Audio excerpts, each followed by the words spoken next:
Welcome to Keep It Local. My name is Ryan Welton, your host for Keep It Local from the Local Media Association. And I'm here today with our very first two-time guest of Keep It Local. It is Todd Handy. How are you doing, Todd?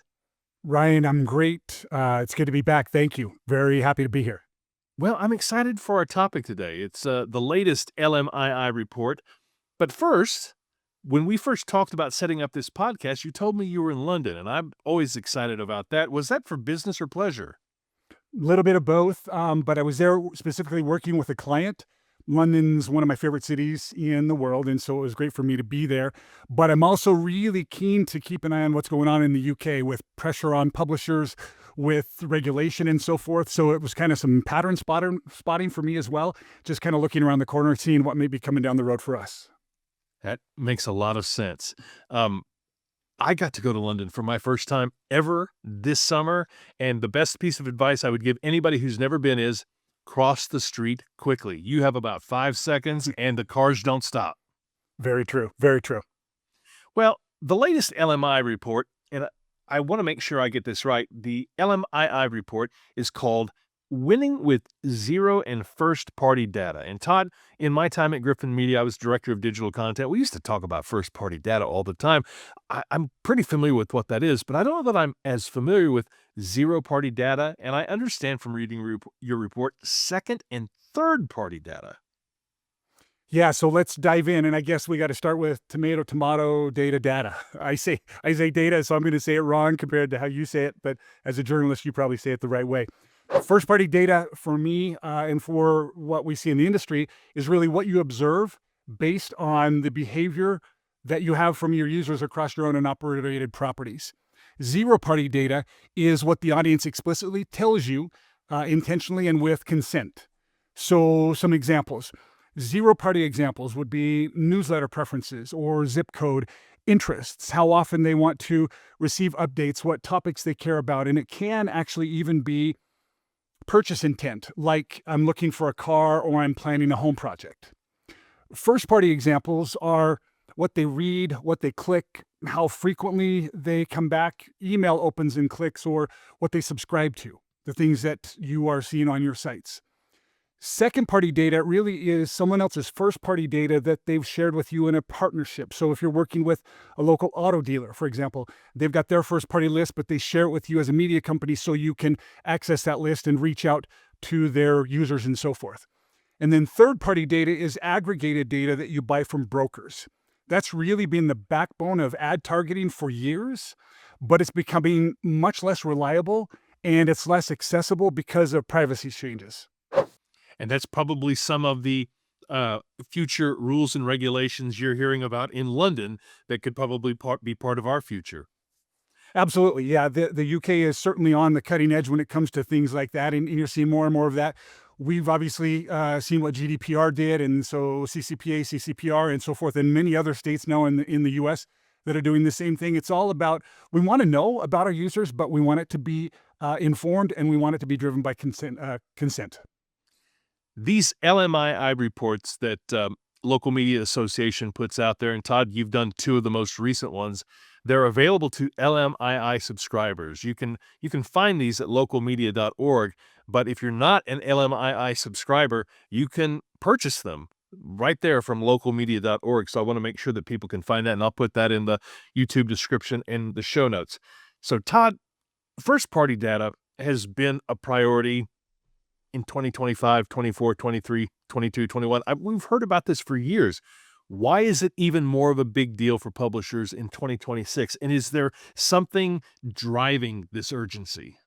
Yeah, for sure. So the urgency is higher now because the old model of growth and targeting, it's just become less dependable. We've heard for years about the cookie apocalypse, about deprecation of third-party cookies and so forth.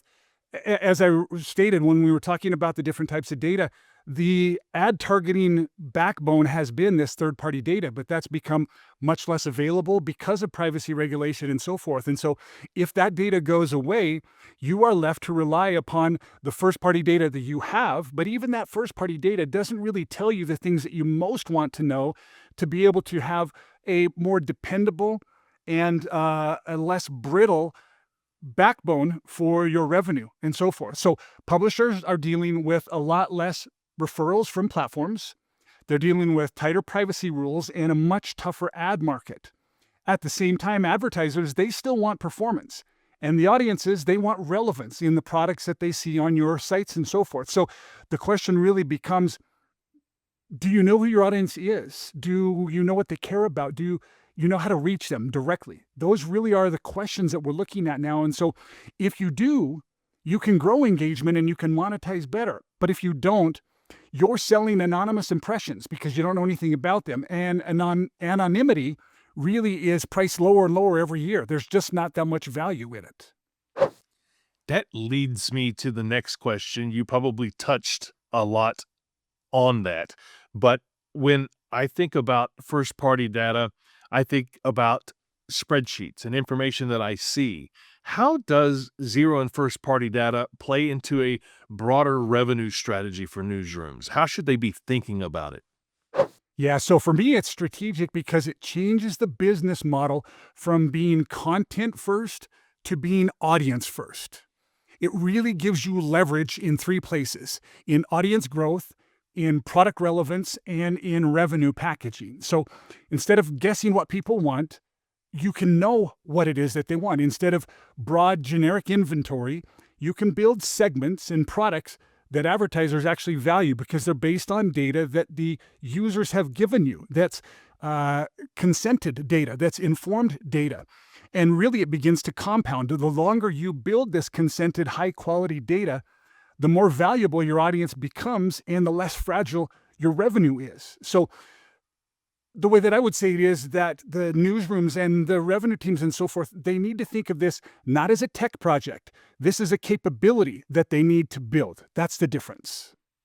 And not only does this make the audience more valuable to the newsroom, it makes the newsroom more valuable to the audience because you're able to segment, you're able to see what they want and really parse that in the content you create. Very true. How does this play into audience trust? We're doing a project at Local Media Association for a future newsletter where I'm asking folks sort of their projections for the next year. And I know we're into February, but still, we've got a lot of months to go. And one of the topics that comes up is audience trust. Trust is everything in 2026.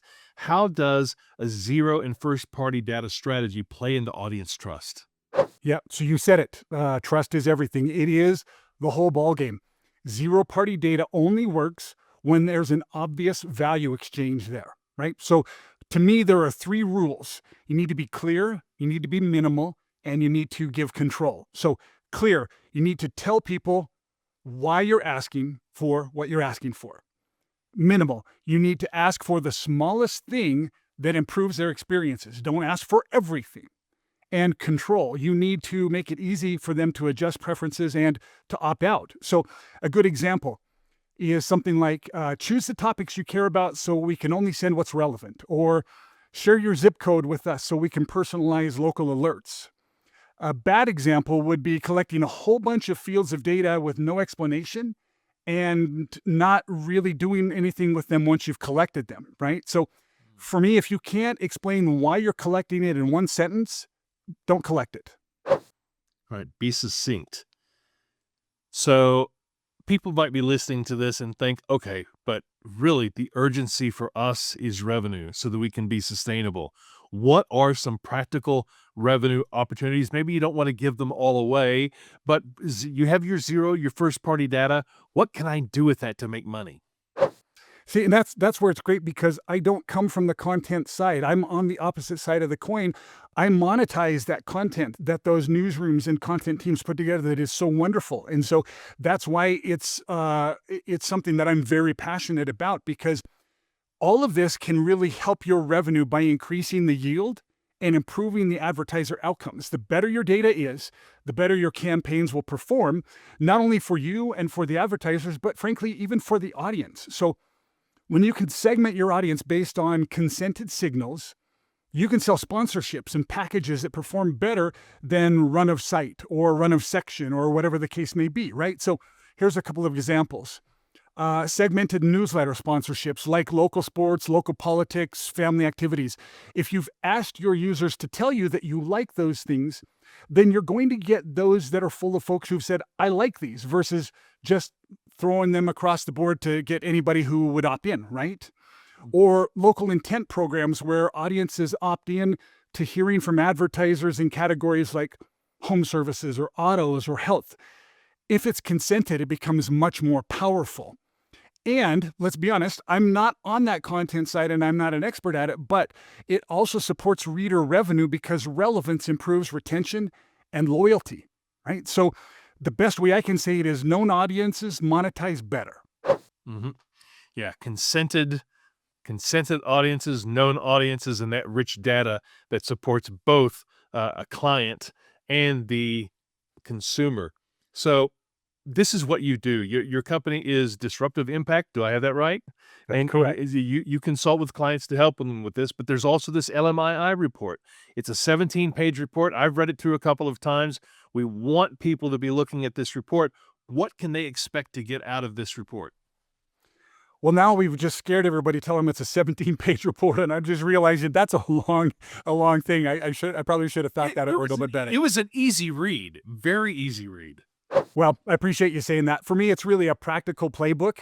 It's designed for real-world local media constraints, all right? So here's what they should expect. Clear definitions and why they matter, specific ways to collect zero and first-party data without annoying your audiences, where to start if you haven't started and you are behind, a phased approach so you can execute this, especially if you have small teams, and use cases that are tied to audience growth and engagement and so forth. My goal really was so that a media company could read it and immediately begin to identify the first 2 or 3 moves that they could make in the next 30 days. Mhm. It's really built to be implemented, not admired, right? So I hope folks download it and love it and think greatly of it, but I hope that it becomes something that they print out and it becomes dog-eared as they're carrying it around and doing what they're doing to try to implement things. I want it to be a very practical framework that helps them get to what they need to do to get going. You can't get to steps 5, 6, 7, and 8 unless you've got 1, 2, and 3 mastered. So I like how you said that right there. Is there anything in this report that could apply to, there are a lot of independent creators around. I saw that Project C just now they have their independent journalism atlas, and there are a lot of sites up, even here in the state of Oklahoma. I saw one yesterday in Stillwater. I was like, this is a really good site. This is applicable to them too, right? This is applicable to anybody who wants to understand their audience better, right? Let's be honest, this would be the same for our advertisers who have their own websites, who have their customers coming to their websites as well, right? It's not just a media company thing. If you know your audience better, you can serve them better. You can give them better products. You can give them better service and retention. But yes, if it's media companies, that makes perfect sense. But if it's content creators as well, anyone who knows their audience, and when the audience shares this with them, there's that value exchange, right? The audience doesn't share the data unless they're going to get something back that has a value exchange for them. So the more that value exchange is there and the higher it is, the better for those users. So it's good for anybody like that. Rule number 1 in content, know thy audiences. Todd Handy from Disruptive Impact, longtime supporter. You've been on the board of LMA. We see you everywhere, Todd Handy. And this report, LMII report, is on the local media website, available for purchase unless you're an LMII subscriber. We highly encourage that you go read it. I'll have it in the notes and YouTube description. Todd, anything that I failed to ask, anything that you want to add about zero? You didn't fail to ask anything, Ryan. It's been my pleasure to be here. Thanks for having me. But what it really comes down to this, if you're a local publisher and you don't have a plan for your audience, you just need to start now, right? Don't put it off. This gives you a practical way that you can get there, but you're behind the 8 ball right now. Don't wait any longer. You talked about steps 1, 2, and 3. Getting started to be step 0. Get started and then read this report, steps 1, 2, and 3. Todd Handy, I appreciate your time for the Keep It Local podcast. My name is Ryan Welton. We will talk to you later. Local Media Association offers a variety of advertising opportunities for you to market your product and or service to the vast local media industry. Our membership is comprised of more than 3,000 local media companies of every size and medium. We have a variety of ways to get you in front of key decision makers within the industry. For example, the Keep It Local podcast sponsorship package. Keep It Local is a trusted local media podcast reaching engaged listeners who care about community, business, and local impact. Hosted by me, my name is Ryan Welton for Local Media Association. Keep It Local is a podcast about smart ideas, sustainable innovation, and the people doing the real work to keep local journalism thriving.